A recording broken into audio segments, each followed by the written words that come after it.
Hello everyone, let's dive in. So, you've done everything right. You've been disciplined. You've been responsible.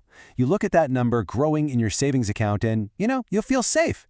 But what if I told you that very account is a financial trap and it's quietly stealing your wealth while you're sleeping? It's a pretty shocking question, I know. We've all been taught that cash is king, right? But today, we're going to look at the cold, hard math that shows why holding on to too much cash is actually one of the fastest ways to guarantee you lose in the long run. And this is where it all comes to a head. Look at the difference here. The rules we grew up with, they're now in direct conflict with the financial world we actually live in. Everything that felt safe is now, ironically, the biggest risk of all. Let's break down exactly why. Here's the thing. The system isn't broken. Oh no, it works exactly as it was designed. It's built to keep you on a treadmill, selling your life 1 hour at a time for a paycheck that just barely keeps up. That right there, that is the invisible trap. And this number, this is the silent thief that makes the whole trap work. On average, inflation chews away at about 3% of your money's value every single year. So while the number in your bank account looks the same, what it can actually buy is shrinking day after day after day. Now, here's a simple little mental tool that makes this abstract threat, well, brutally real. It's called the Rule of 72, but we're going to use it in reverse. Let me show you how it works. You take that number 72, you divide it by the inflation rate, say 3%, and you get 24. That means every single dollar just sitting in your savings account will lose half of its buying power in just 24 years. Your cash is literally a melting block of ice. But wait a minute, if the math is so simple, why do so many of us fall for this trap? Well, it's because our decisions about money, they're not driven by spreadsheets. They're driven by deep-seated emotions and a hidden program running in the back of our minds. Let's dig into that hidden code.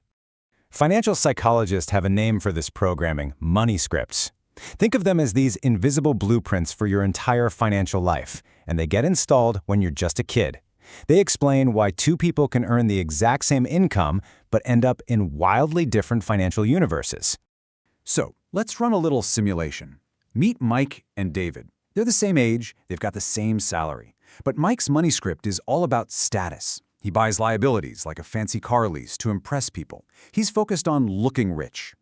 David's script, on the other hand, is about multiplication. He lives below his means so he can buy assets. He's focused on being rich.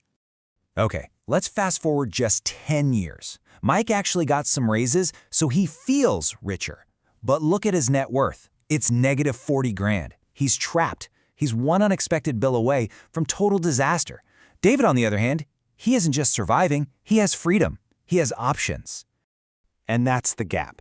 After just 1 decade, there is a $190,000 difference in their net worth. And let me be clear, this isn't luck. This is the direct mathematical consequence of the small choices they made day in and day out. This really says it all, doesn't it? This is the choice David made. He chose the small, immediate pain of discipline, saying no to the fancy car, over the massive, soul-crushing, long-term pain of regret. It's a simple choice. Feel good now, or be free later. Okay, so how do we actually make that shift? How do we become more like David? Well, you have to stop playing by the employee's rules and start playing by the owner's rules. This isn't just a tweak, it's a fundamental change in how you see money itself. This right here is the engine of wealth. It's compound interest. It's a force of nature, like gravity. It can either build you a skyscraper of assets, or it can bury you under a mountain of debt. And as the saying goes, those who understand it, earn it. Those who don't, pay it. This is the core mindset shift you have to make. You've got to stop just being a consumer and become an owner, a capital allocator. I want you to think of it this way. Every single dollar you have is an employee. When you buy a liability, like a fancy coffee, you're essentially firing that employee. But when you invest it, you're putting that employee to work for you 24/7, making more employees. Now this is the key question that unlocks the entire cage. It totally reframes the goal. It's not about an age, I'll retire at 65. It's about a number. It turns a vague, fuzzy dream into a concrete, mathematical target you can actually hit. And here's how you find that number. It's actually really simple. The 4% rule gives you a quick multiplier. Just take your total annual expenses, multiply that by 25, and boom, that's it. That's your freedom number. That's the amount you need invested to finally break the link between your time and your survival. So let's get practical. Let's turn all this theory into a simple, step-by-step system that you can put into place today. It's time to stop working for money and build a financial machine that works for you. The whole strategy is built around 3 buckets. Bucket 1 is your safety net, your armor. Bucket 2 is your protection, your foundation. But Bucket 3 is your attack bucket. This is where you build real wealth. The poor keep all their money in Bucket 1. The rich, they focus everything on filling up Bucket 3. All right, here's the game plan, step by step.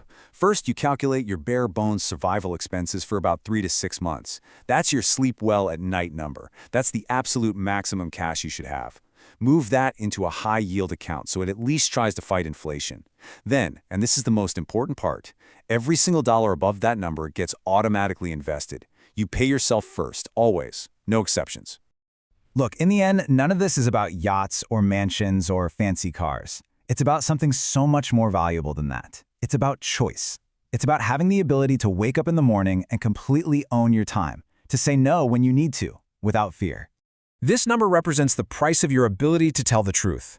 Some wealthy people have a name for this. They call it FU money.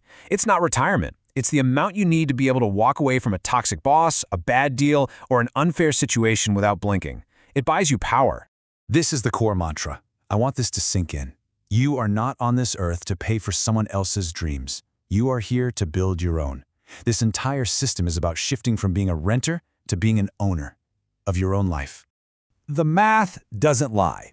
But you know what? It also doesn't care about your feelings. The next 10 years are going to pass by no matter what you do. The only question is, who will you be when they're gone? The choice is rational, and that choice is yours.